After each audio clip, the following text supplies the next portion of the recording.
अब हम अपना चैप्टर स्टार्ट करते हैं, ह्यूमन हेल्थ एंड डिजीजेस। इसमें सबसे पहले हेल्थ के बारे में दे रखा है। तो अकॉर्डिंग टू साइकोलॉजी, साइकोलॉजी में हम ये सब पढ़ते हैं। हेल्थ का मतलब सिर्फ और सिर्फ फिजिकल फिटनेस नहीं होता। It is a state of complete physical, mental and social wellbeing. Health increases longevity of people and reduces infant and maternal mortality rate. अब देखो, मोर्टेलिटी और नार्टेलिटी में डिफरेंस हमें पता होना चाहिए। अब अगर हम बोलते हैं इमोर्टल्स, तो मतलब जो कि कभी नहीं मर सकता, और मोर्टल मतलब मर सकता है जो। तो मोर्टैलिटी का मतलब है डेथ रेट, नैटेलिटी का मतलब है बर्थ रेट। तो हेल्थ अगर बढ़िया है तो इन्फेंट, बच्चे का, और मैटरनल, मैटरनल मतलब मदर का, और पैटर्नल मतलब फादर का, इन्फेंट मोर्टैलिटी रेट और मैटरनल मोर्टैलिटी रेट कम हो जाएगा। Good health is maintained by balanced diet, personal hygiene, regular exercise, yoga, vaccination against infectious diseases, proper disposal of wastes, control of vectors, and maintenance of hygienic food and water resources. इन सब में से हम कुछ limited ही हैं जो कि हम करते हैं।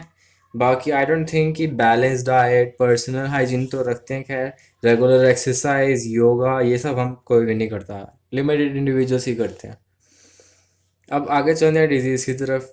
Disease is a condition which interferes with normal functioning of body and causes disorder of mind और बॉडी। ठीक है, ये सब अभी तक सीबीएसई बोर्ड के लेवल की इंफॉर्मेशन है, डिफाइंस वगैरह। अभी तक एग्जाम जो कॉम्पिटिटिव एग्जामिनेशन है उसके पॉइंट ऑफ व्यू से अभी तक कुछ इंपॉर्टेंट नहीं आया। The disease causing organisms are called pathogens, ये सबको पता होता है। अब जैसे पैथोलॉजी लैब होती है, तो उसके अंदर हम ये देखते हैं ना कि बीमारी क्या है। जो हमारी लैब्स होती है, टेस्टिंग लैब्स, इन सबको पैथोलॉजी लैब्स बोलते हैं। तो इसके अंदर बीमारी का पता तो लगाते हैं ना। तो हम कैसे पता लगाते हैं? हम देखते हैं जो इन्फेक्शियस एजेंट है उसकी प्रेजेंस को हम देखते हैं कि है या नहीं, और उसकी प्रेजेंस और एब्सेंस के बेसिस पे हम बता सकते हैं कि बीमारी कौन सी है। अब इन्फेक्शियस डिजीजेज और नॉन इन्फेक्शियस डिजीजेस की तरफ बढ़ते हैं। इन्फेक्शियस जो कि इजीली इन्फेक्ट हो सकते हैं, और नॉन इन्फेक्शियस जो कि इन्फेक्ट नहीं हो सकते हैं। एग्जांपल देख लेते हैं सबसे पहले इनके। इन्फेक्शियस में आ जाता है HIV AIDS, human immunodeficiency virus. ठीक है, एड्स। तो ये बॉडी फ्लूइड्स के कॉन्टैक्ट्स की वजह से ही होता है, और वैसे इन्फेक्शियस नहीं है। मतलब नॉर्मल टच से हम स्प्रेड नहीं कर सकते इसको। और टेटनस वायरस, ओ, टेटनस जैसे हमें कोई कील वगैरह लग जाता है या फिर लोहे की कोई चीज़ लग जाती है, तो उस केस के अंदर हम टेटनस का शॉट लेते हैं, एक वैक्सीनेशन करवाते हैं टेटनस की। क्योंकि अगर टेटनस का शॉट नहीं लिया तो ये सीधा ब्रेन में जाएगा, और ब्रेन में जाकर उसकी एक्टिविटी को सप्रेस करेगा, जिसकी वजह से बॉडी में स्टिफनेस आने लगेगी, और धीरे धीरे मसल्स के अंदर स्टिफनेस होने की वजह से बंदा पैरालिसिस जैसी कंडीशन में भी जा सकता है। तो बोलते हैं कि 24 से 48 घंटों के बीच में इसका शॉट ले लेना चाहिए, अगर हम गिर जाते हैं या फिर कुछ भी हमारा स्किन टॉर्शन हो जाता है उस केस के अंदर। ठीक है, तो ये सारे इन्फेक्शियस डिजीज है जो इन्फेक्ट हो सकते हैं from one person to another by any means. ठीक है ना, HIV इन्फेक्शियस है, ऑल्दो वो टू सम एक्सटेंट लिमिटेड है, क्योंकि जब तक बॉडी फ्लूइड्स का एक्सचेंज नहीं होगा तब तक HIV नहीं हो सकता। ठीक है, हेपेटाइटिस बी भी ऐसा ही है, लीवर का डिजीज़। और जो टेटनस है, टेटनस भी ऐसा है। अब जैसे कॉमन कोल्ड हो गया, ये भी इन्फेक्शियस है। बट जो कैंसर है, ठीक है, फॉर इंस्टेंस, कैंसर किसी भी केस के अंदर from one person to another transmit हो ही नहीं सकता। ठीक है, तो उसे हम नॉन इन्फेक्शियस डिजीज बोलेंगे। कैंसर के रीजंस अलग होते हैं। जैसे अगर एक बंदे को कैंसर है, तो उसकी कोई केयर टेकर है, उसका कोई केयर टेकर है, तो उसको तो नहीं होगा ना कैंसर, क्योंकि इन्फेक्शियस नहीं होता। ऑल्दो HIV भी नहीं होगा जब तक बॉडी फ्लूइड्स का ट्रांसफ्यूजन नहीं होगा या फिर इंटरमिक्सिंग नहीं होगी। बट वो HIV को हमने इन्फेक्शियस के अंदर इसलिए लिया है क्योंकि वो one person to another transmit किया जा सकता है। ऐसी बात नहीं है कि ट्रांसमिट नहीं हो सकता।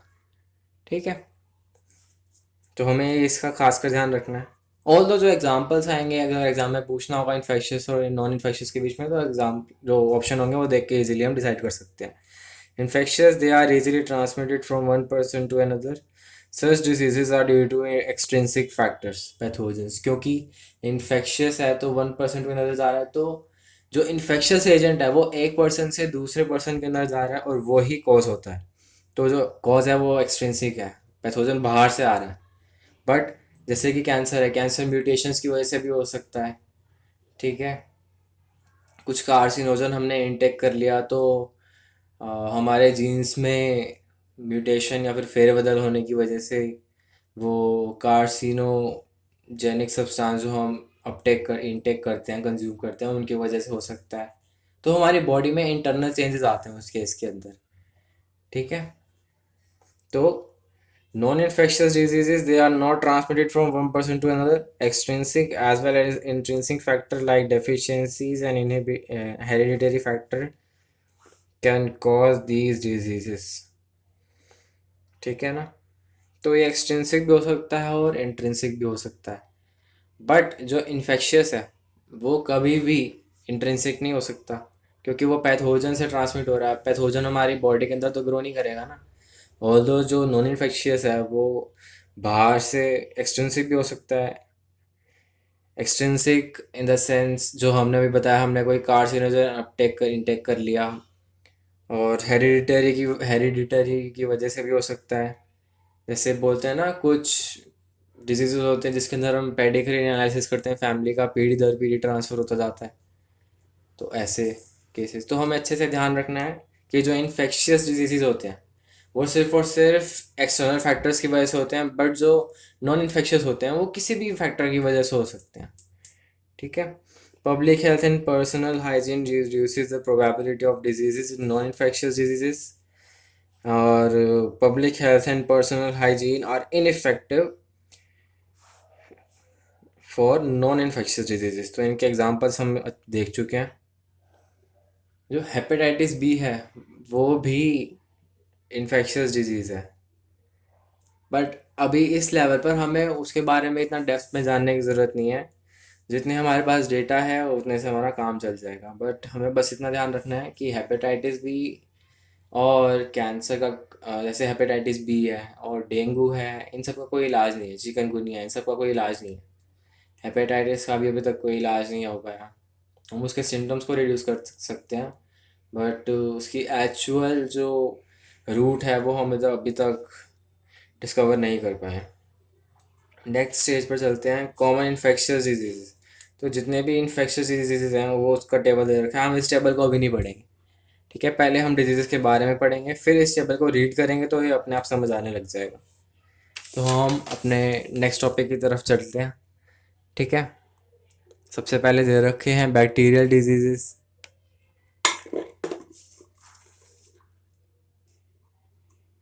बैक्टीरियल डिजीज़ हमारे पास सबसे पहला है typhoid. Typhoid is caused by pathogenic bacteria called Salmonella typhimurium. Typhoid typhoid bacteria सबसे पहले बैक्टीरियल डिजीजेज हैं, उनमें सबसे पहला है टाइफॉइड। तो ऐसे टाइप के क्वेश्चंस भी आ सकते हैं कि which of the following is a bacterial disease. ठीक है, which of the following is viral disease, which of the following is protozoan disease. इस टाइप के क्वेश्चंस भी आते हैं। तो हमें ये भी अच्छे से ध्यान रखना है कि बैक्टीरियल कौन सा है, वायरल कौन सा है, प्रोटोजोआन कौन सा। तो टाइफॉइड सबसे पहले देखा हमने। ठीक है, it is caused by bacterium Salmonella typhimurium. अब नेक्स्ट पॉइंट दे रखा है, it is spread by contaminated food and water. It generally enters the small intestine and then migrates to other organs through blood. ठीक है ना, तो जो main organ site है इसकी इन्फेक्शन की वो इंटेस्टाइन होती है टाइफॉइड के अंदर। टाइफॉइड एक बहुत खतरनाक बीमारी होती है। ठीक है, इसकी हिस्ट्री देख लेते हैं कि typhoid fever can be confirmed by viral test. ठीक है, Mary Mellon, called Typhoid Mary, was a cook and a typhoid carrier who continued to spread the disease for several years through food prepared by her before it was discovered. ठीक है ना। तो ये खाना बना के लोगों को, ये एक टाइप से शेफ थी, तो ये लोगों को खाना बना के देती थी। तो जो जो लोग इसका खाना खाते थे वो सब बीमार पड़ जाते थे, पेट पकड़ के बैठ जाते थे। पेट इन द सेंस इंटेस्टाइन, क्यों? क्योंकि इंटेस्टाइनल परफोरेशंस एंड डेथ में ऑकर इन सीवियर केसेस। क्योंकि इसके अंदर क्या होता था, इंटेस्टाइन में परफोरेशंस आ जाते थे, ठीक है, छेद हो जाते थे। तो फूड का एब्जॉर्प्शन होना तो बहुत दूर की बात, फूड आगे ट्रांसफर भी नहीं हो सकता, वाइटल ऑर्गन के स्पेस में इकट्ठा होने लग जाता था, ठीक है ना। जो पैसेज थी फूड की वो डिस्टर्ब हो जाती थी। तो उस केस के अंदर अगर बहुत ज़्यादा परफोरेशन हो जाए तो डेथ भी हो सकती थी इन सीवियर केसेस। तो ये बड़ा घातक डिजीज़ है टाइफॉइड। टाइफॉइड फीवर होता है ये, ठीक है। अब इसको याद रखने का तरीका हमने दे रखा था कि इसमें लिखा हुआ है it spreads by contaminated food and water और as water goes to small intestine for absorption, ठीक है ना। कंटामिनेटेड फूड और वाटर से होता है, फूड और वाटर कहाँ जाता है? इंटेस्टाइन में जाता है एब्जॉर्प्शन के लिए। और जब तक एब्जॉर्ब नहीं होगा तब तक बैक्टीरिया हमारी बॉडी में एंटर ही नहीं करेगा। तो इसकी जो साइट है ऑफ इन्फेक्शन वो है स्मॉल इंटेस्टाइन। और टाइफ इसका जो टेस्ट है, वाइरल टेस्ट और टाइफॉइड मैरी और मैरी मेलन, इस सब के बारे में अच्छे से ध्यान रखना है। नेक्स्ट जो हमारा बैक्टीरियल डिजीज़ है वो है pneumonia. It is cause by streptococcus pneumonia और haemophilus influenza. Streptococcus pneumonia and haemophilus influenza, and या और कुछ, ये दोनों ही जो बैक्टीरिया हैं दोनों के दोनों निमोनिया करते हैं। निमोनिया होता क्या है? They infect alveoli of lungs where the alveoli gets filled with a fluid resulting in decrease of respiratory efficiency of lungs. Alveoli के अंदर फ्लूइड भर जाता है जिसकी वजह से सरफेस एरिया कम होने की वजह से ऑक्सीजन का डिफ्यूजन में दिक्कत होने लग जाती है, ठीक है। और हमारी बॉडी को इनफ ऑक्सीजन नहीं मिल पाती जिसकी वजह से हमारा शरीर नीला पड़ने लग जाता है। तो इसके सिम्टम्स में दे रखा है it is a severe, in severe cases lips fingers nails turn grey to bluish in colour, ठीक है ना। और इसमें थर्ड पॉइंट दे रखा है it is spread by inhaling droplets और aerosols from infected person and sharing glasses and utensil with infected. तो ये सिंपल है, लंग्स का इन्फेक्शन है, ठीक है। निमोनिया, स्ट्रेप्टोकोकस निमोनिया और हीमोफिलस इन्फ्लुएंजा, जिसके अंदर हमने देख लिया कि एल्वेोलाई के अंदर फ्लूइड भर जाता है जिसकी वजह से respiratory efficiency of lungs decrease हो जाती है। तो ये भी फीवर ही है, ठीक है। अब टाइफॉइड का ऑर्गन ऑफ इन्फेक्शन था हमारा स्मॉल इंटेस्टाइन, और जो निमोनिया उसमें लंग्स अफेक्ट हो जाते हैं। अब नेक्स्ट टॉपिक की तरफ बढ़ते हैं हम, हमारा वायरल डिजीजेस। तो वायरल डिजीज सबसे पहले हमारा है common cold. Common cold it is caused bye a group of viruses called rhino virus. Rhino virus cause करता है। इसके अंदर क्या होता है, लंग्स अफेक्ट नहीं होते, ऊपर का जितना भी रीजन है वो सबका सब अफेक्ट हो जाता है। एक तो कोल्ड, कॉमन कोल्ड में क्या होता है, नेजल डिस्चार्ज होता है, तो नेजल पैसेज इन्फेक्ट होती है और साथ ही साथ हमें खराश भी होती है। तो हम खराश करते हैं, तो हम जब फील करते हैं तो गले में खराश होती है ना। अब नेजल पैसेज तो नाक तक ही था, जब नेजल पैसेज और बक्कल कैविटी दो आपस में कंबाइन करती हैं तो नेजोफेरेंक्स बन जाता है या फिर फेरेंक्स बनता है। तो फेरेंक्स के बाद हमारा एक फॉर्क बन जाता है, एक नली जाती है ईसोफेगस की तरफ, दूसरी जाती है ट्रैकिया की तरफ। तो वहाँ पर जो हमारा रेस्पिरेटरी पैसेज है गले में, ठीक है, तो गले में तो हमारा वो आ जाता है ना रेस्पिरेटरी पैसेज, और फिर लंग्स आते हैं। तो जो कॉमन कोल्ड है ये infects nasal epithelium as well as respiratory passage. Nasal epithelium को इफेक्ट करता है, ये साथ ही साथ रेस्पिरेटरी पैसेज को भी इफेक्ट करता है, बट लंग्स को कभी इफेक्ट नहीं करता। तो अगर वो दे दे कि कॉमन कोल्ड के अंदर लंग्स इफेक्ट होते हैं तो ये तो हम अंडरस्टूड है, साफ सीधी सी बात है, ये फॉल्स टिका देंगे। बट अगर वो लिख के दे दे कि रेस्पिरेटरी पैसेज को वो इन्फेक्ट करता है तो ये ट्रू रहेगा, क्योंकि हमें गले में भी तो खराश होती है ना, और गले में हमारी ट्रैकिया है, तो ये रेस्पिरेटरी पैसेज को भी इफेक्ट करता है, ठीक है। Their attack last for about 3 to 7 days, it spreads by, ये वही है नॉर्मल सब चीज़ें, कफिंग से, स्नीज ड्रॉपलेट से, फ्रॉम इन्फेक्टेड पर्सन से ये ट्रांसमिट होता है। Nasal congestion and discharge, cough, ये सब चलता है इसके अंदर, इसके सिम्टम्स। नेक्स्ट हमारे पास आता है dengue fever. Dengue fever flavivirus की वजह से होता है। Dengue is transmitted by the bite of a mosquito infected by one of the four dengue virus serotypes. तो ये एडीज मॉस्किटो है जो कि डेंगू फीवर को फैलाता है। एक चीज़ देखो, सबसे टॉप में था बैक्टीरियल डिजीजेस, टाइफाइड और निमोनिया। टाइफाइड के लिए हमारा बैक्टीरिया होता है सैल्मोनेला टाइफिम्यूरियम। फिर निमोनिया के लिए स्ट्रेप्टोकोकस निमोनिया और हीमोफिलस इन्फ्लुएंजा। ये हो गए बैक्टीरियल डिजीजेस। के बाद आते हैं वायरल, कॉमन कोल्ड, डेंगू और चिकनगुनिया। कॉमन कोल्ड के लिए राइनो वायरस, डेंगू के लिए फ्लैवी वायरस और चिकनगुनिया के लिए चिकनगुनिया वायरस। जो डेंगू है वो एडीज मॉस्किटो है वो स्प्रेड करता है, ठीक है। और चिकनगुनिया जो है वो भी एडीज मॉस्किटो स्प्रेड करता है। चिकनगुनिया में नाम लिखा हुआ है कि ए इजिप्टी मॉस्किटो से स्प्रेड होता है, ठीक है। ए इजिप्टी से मतलब है इसका एडीज इजिप्टी। तो ये एडीज जीनस की अलग अलग स्पीशीज होती हैं जो कि फीवर्स को स्प्रेड करती हैं। डेंगू पे वापस आते हैं। Dengue is a febrile illness that affects infants, young children and adults with symptoms appearing 3 to 14 days after the infective bite। तो ये डेज का भी हम ध्यान रख सकते हैं कि अगर शॉर्ट ड्यूरेशन के लिए है, जैसे एक हफ्ते तक की बात है, तो वो तो हो जाएगा हमारा कफ, ठीक है ना, कॉमन कोल्ड। क्योंकि जो कॉमन कोल्ड है वो हमें भी पता है कि एक हफ्ते में ख़त्म हो जाता है, बट जो हमारा डेंगू है वो चलता है काफ़ी टाइम तक। तो डेंगू के लिए 14 डेज तक एक्सटेंड होता है अपना इफेक्ट दिखाने में, ठीक है।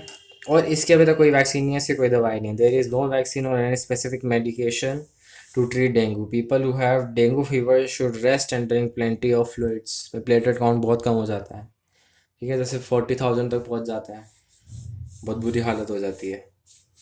इसके बाद आती है बात चिकनगुनिया की तरफ। Chikungunya it is caused by an alphavirus called chikungunya virus. तो ये भी याद रखना है कि अल्फा वायरस होता है, ठीक है ना। वो पूछ ले कि which of the following is caused by alpha virus, तो अल्फा वायरस के लिए हमारे पास आंसर तैयार रहना चाहिए कि चिकनगुनिया है, अल्फा वायरस चिकनगुनिया वायरस से स्प्रेड होता है, ठीक है।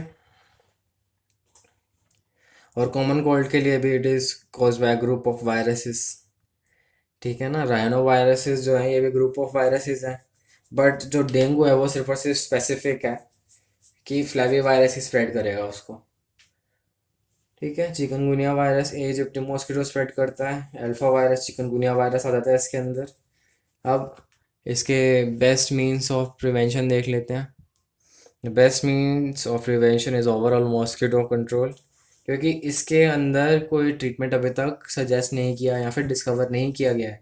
जैसे डेंगू है, डेंगू के अंदर का भी हमारे पास कोई ट्रीटमेंट नहीं है, और चिकनगुनिया वायरस का भी कोई ट्रीटमेंट नहीं है। ऑल्दो रामदेव ने गिलोय रस निकाल दिया है, प्रोडक्शन कर चुका है उसकी, और मार्केट में भी है, बट वो सिर्फ और सिर्फ ये जो मेडिकेशन है इन सब बीमारियों के सिम्टम्स को रिड्यूस कर सकते हैं, ठीक है, ट्रीट नहीं कर सकते। No specific treatment is none but medication can be use to reduce symptoms, ठीक है। अब इन दोनों का हमें डिफरेंस कैसे याद रखना है कि इसके अंदर क्या होता है, पेन बिहाइंड द आइज होता है। जो डेंगू है, डेंगू में पेन बिहाइंड द आइज होता है, आंखों के पीछे दर्द होता है। और जो चिकनगुनिया है इसमें सीवियर जॉइंट पेन होता है, जॉइंट पेन, ठीक है। Although muscle and joint pain इसके अंदर भी होता है, बट इसके अंदर सीवियर होता है कि बहुत ज़्यादा पता चलता है कि हाँ, जो पेशेंट होता है उसका सारा फोकस जोड़ों के दर्द की तरफ ही होता है। ऑल्दो डेंगू में भी होता है जोड़ों में दर्द, पर इतना नहीं होता क्योंकि उसमें जो डोमिनेंट फैक्टर है वो आंखों के पीछे दर्द होता है। तो जो पेशेंट का मेन एम्फेसिस होता है, एम्फेसाइज करता है वो आंखों के दर्द के ऊपर, ठीक है। ऐसे हम इसको डायग्नोज कर सकते हैं। अब नेक्स्ट हम चलते हैं प्रोटोजोआन डिजीज़ की तरफ।